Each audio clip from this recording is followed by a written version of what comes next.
When will China become a superpower? Some analysts say only when it manages to invade and occupy Taiwan. Others say when it is able to buy the silence of the world on issues like human rights abuses in Xinjiang and Tibet.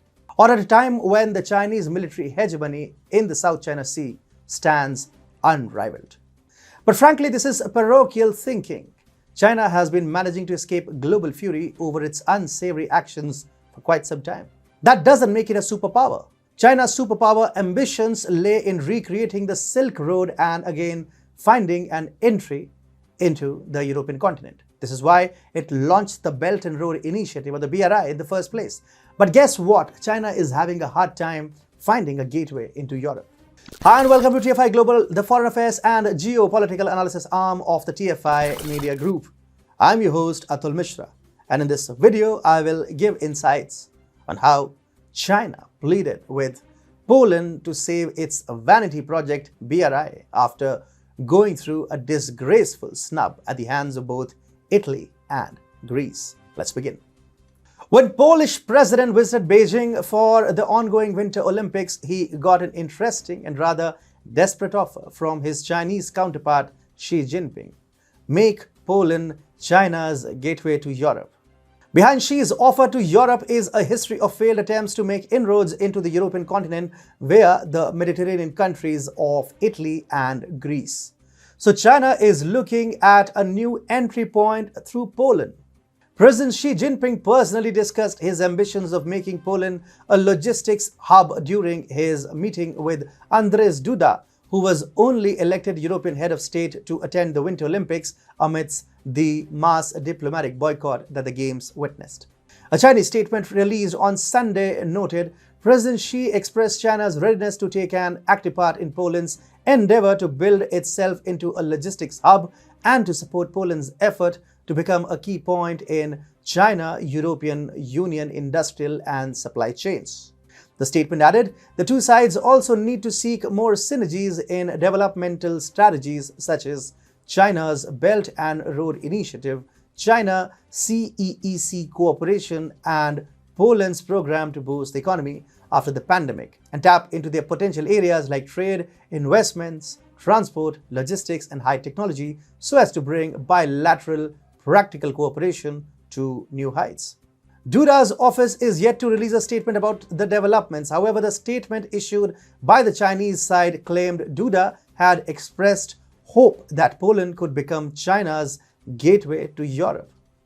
Now, China's official statement makes it clear that the communist country is desperate to make Poland its gateway to Europe.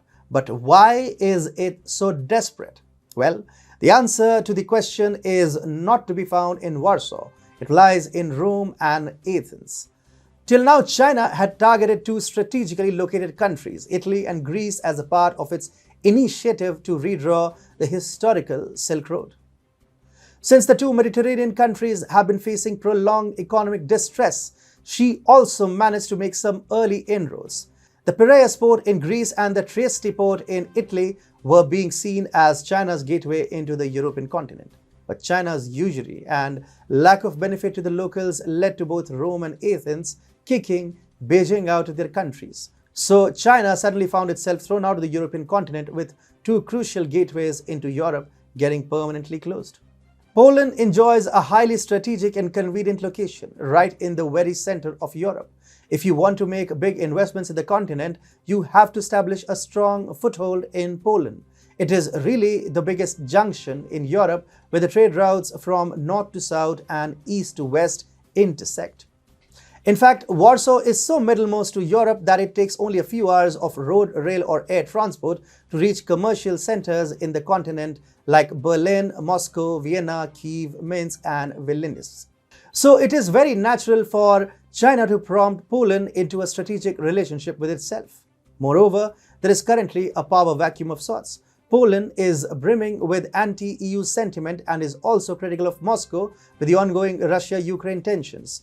So China finds a power vacuum that it wants to exploit.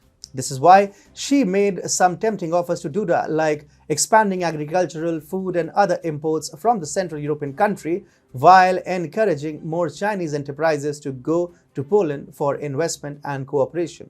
Basically, she is pointing out that since Poland will not cooperate with the EU or Russia, Beijing will fill in the vacuum.